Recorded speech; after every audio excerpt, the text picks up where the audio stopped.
Hello everyone and welcome to Sinful Gaming. I hope you're all doing well, I hope you're all staying safe, and most of all, I hope you're all fighting that war against the Grey. Today, we're back with some Star collecting videos, and today we're going to begin focusing on the brand new box sets that are coming out alongside Broken Realms Morathi. What we get are a bunch of box sets based on narrative forces within the, narrative of the Broken Realms Morathi supplement book for Warhammer Age of Sigmar.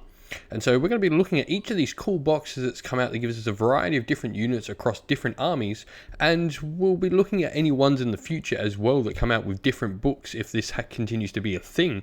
But today, for starters, we're going to look at a particular box set known as Kraeths Shadowpact. So Kraeths Shadowpact, as you might see by the picture we've got up on screen, is a box full of Dark Elves, or Darkling Covens models in more modern Age of Sigmar talk. Darkling Covens are a part of the Cities of Sigmar, and in Broken Realms Morathi they get a ton of new stuff to play around with, and in particular this here is focused around a battalion like all the boxes that have come out with this release, and this one in particular is focused on a battalion known as Kraeths Shadow Coven. I believe I've got the name right, and if not, I'm sorry. Shadow Host is the name, not Shadow Coven. Anyway, so let's start by talking about what's in this box to begin with, and later on we'll talk about how we can expand this and how the army works as well.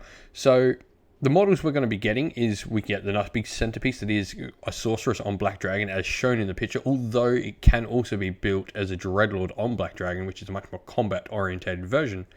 However, the battalion that this is based around is based on the sorceress on Black Dragon, so it is always the model I recommend building from this kit. The model doesn't matter which variation of the sorceress you build on the back of the dragon, as it's sort of a named character within a battalion. It doesn't actually have its own war scroll or particular weapon loadout. Though, if you want to go accurately on what GW have shown us, it is the whip-totting variant that they've shown in all the pictures, that is Kraeth. So a sorceress on Black Dragon is a pretty decent model. It's, a wizard on a dragon, so that starts off, gives you a wizard a bit more combat potential than it otherwise would have, though it is a little bit paper thin. It does go down easy and should not be put into any really hard targets. It's got some nice spells, and also what's really interesting is this wizard has command abilities. One of them as well gives other Darkling Coven units, or itself, because it is a Darkling Coven unit, the ability to run and charge or run and shoot. This is amazingly powerful and really clutch late game, and it's not until you really start using this that you'll find out just how powerful that can be.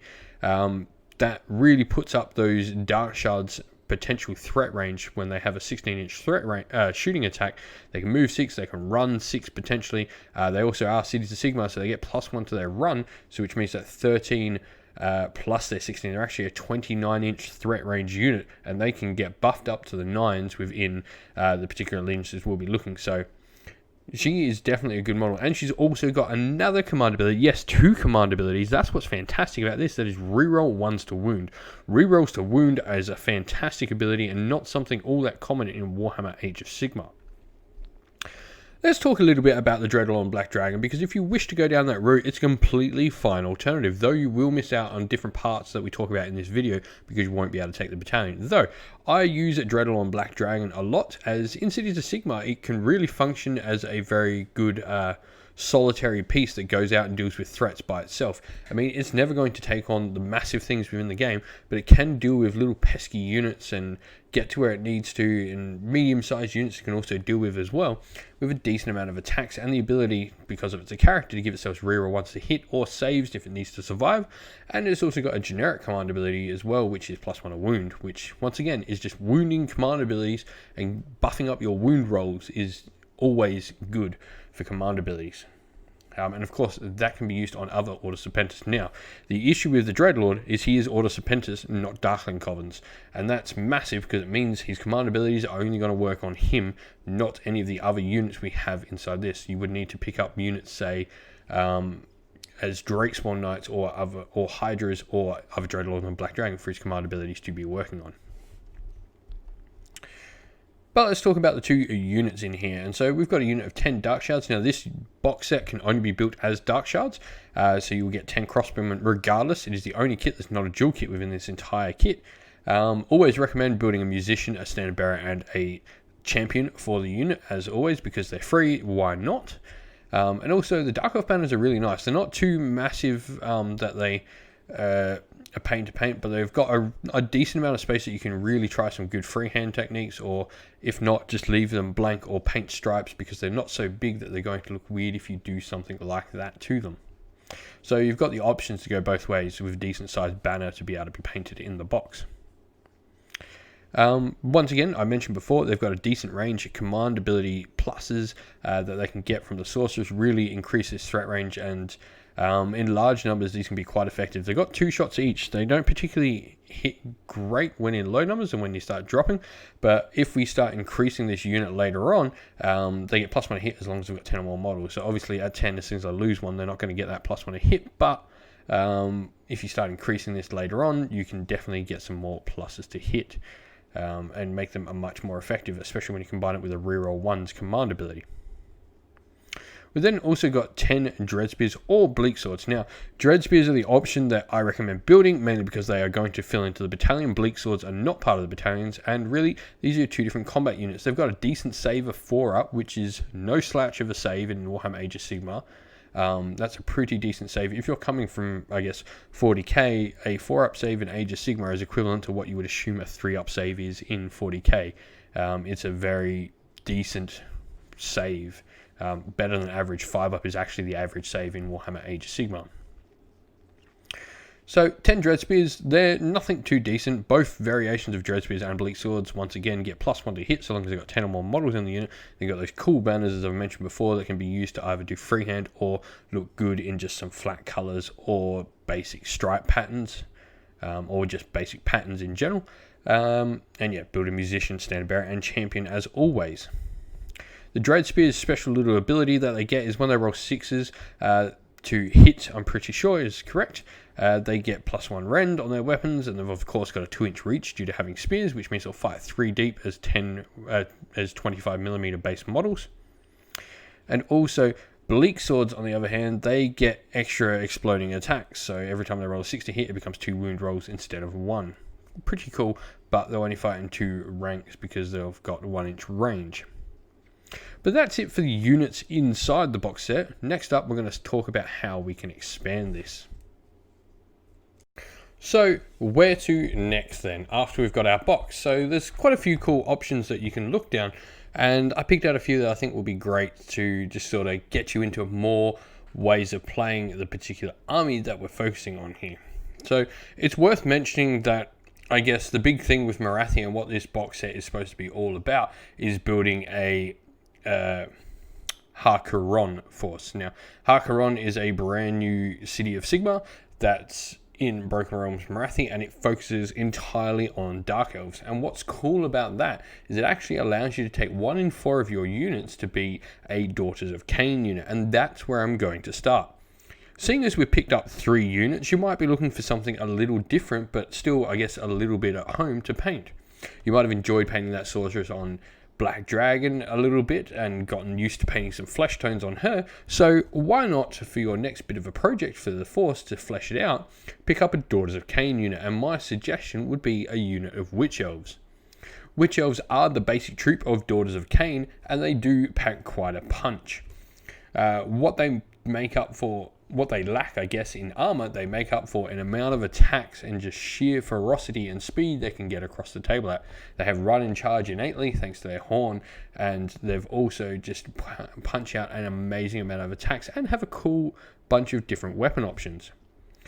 A different build you can do with the same box set is make a unit called Sisters of Slaughter, and you really have the choice of building whichever one you want. The Sisters of Slaughter don't have any of the hair pieces, but have some really cool masks that you can paint up and get, I guess, a little bit of a different feel.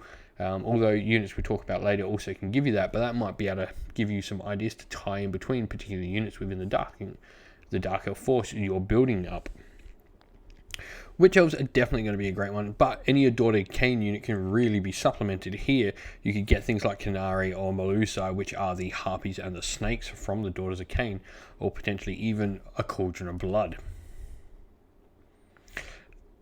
If you've started this, I guess, Darkling Covens or Focus Force as well, my next suggestion for something to pick up would definitely be looking at picking up the dual kit between Executioners and Blackguard, or perhaps even both if that's what you wish.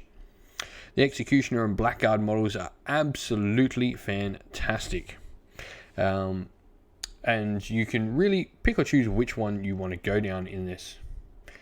Executioners are very much offensive, or much more offensive, I guess, than the Blackguard, and they deal mortal wounds with those giant swords that they wield, lopping off heads of enemies left, right, and center. Once again, this is the unit I was talking about with the cool mask, so if you've built Sister Slaughter, you can try out your mask technique over here and really sort of blend those two forces together, those two parts of the army together to make a cohesive force. Blackguard, on the other hand, are a bodyguard style unit. They actually get better when they're near Darkling Coven's heroes, so you stick them around your hero and they do get better. They get more bonuses to hit, and they've also got a 2-inch reach thanks to wielding those halberds. They don't have the mortal wound output that Executioners do, but they also have rend, which the Executioners don't.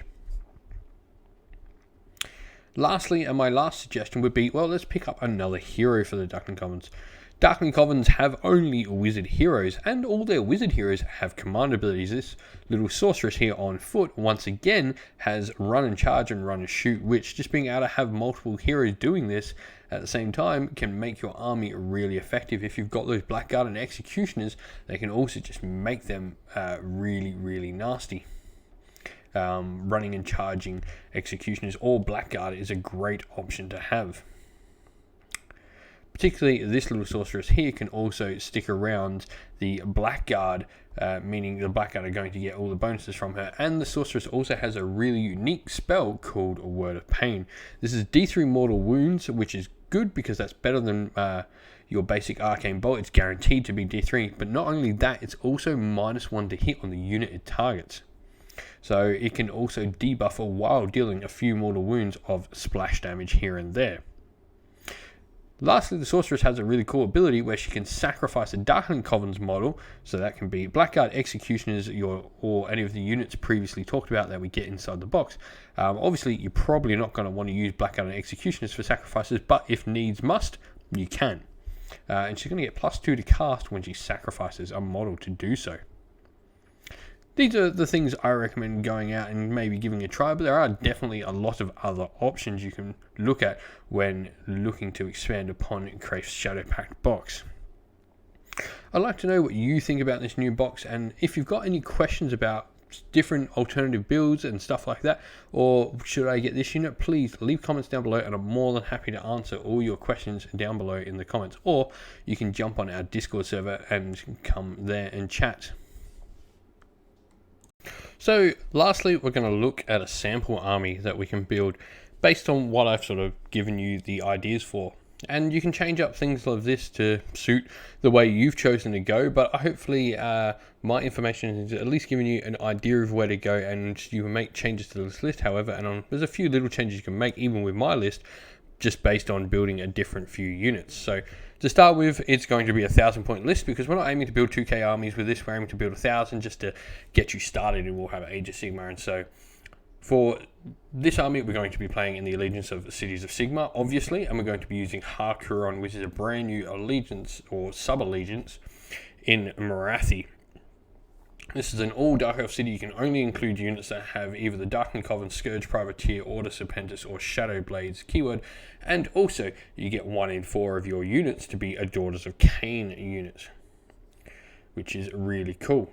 You lose out on a bunch of the generic abilities from the Cities of Sigmar. You do not get the Ways of the Free People, so this means the Cities of Sigmar rules such as Empowered Endless Spells, ability to take Stormcast within your free city, and the ability to take a Honoured Retinue and a General's Adjutant, all don't apply to this army. A Har Kuron army also has to be from the realm of Akshi, so if you ever wanted to choose a realm artifact, you are having to choose the Incandescent Rageblade for this army because that is a realm of fire artifact. And lastly, priests in this army, which we don't have here, but priests can get a prayer which effectively gives you exploding attacks, very much like the bleak swords that we were talking about before, where if you roll a 6 to hit, you instead get 2 wound rolls. So taking priests potentially later on can be a great way to expand upon this 1,000 points. You also get a command ability, which is make an example of them, and this can be used by any hero in a Har Kuron army. And what you do is you effectively sacrifice one model in one of your units, and then that unit becomes a buff radius. And so the command ability works off the unit you actually sacrifice a model from, and it's a radius around them of 18 inch that makes units immune to battle shock. So effectively, if you're which is pretty big, you can have this big stringed out unit in the middle of your army, and if you sacrifice one of those models, you don't take battle shock for anything within range, effectively making an example of them. For this army, though, we've chosen to take a leader, so we're going to take the Sorceress on Black Dragon. It's going to be our general, and she's going to have the command trait, the Whisperers. Now, the Whisperers is a command trait you might not find just looking at the Har Kuron rules, and that's because it's a special command trait that gets given to us by the battalion in Kraeths Shadow Host, which we've got down at the bottom of this army list. This command trait gives us a command point for free at the start of the first round, which is really cool. So we're going to get an extra command point in there, and this is sort of something you get from the battalion, which is cool. Like, Kraeth is a named character, but not a named character at the same time. She can still take artifacts and spells.